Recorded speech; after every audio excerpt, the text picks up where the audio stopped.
Did you know the term debugging predates computers? In 1947, engineers found a literal moth causing problems in a Harvard Mark II computer.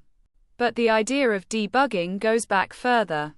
Thomas Edison used it in 1878, writing about bugs as flaws in electrical circuits. Fast forward, debugging became a cornerstone of coding. Modern developers spend up to 50% of their time hunting bugs. Ironic, right? The most notorious bug ever?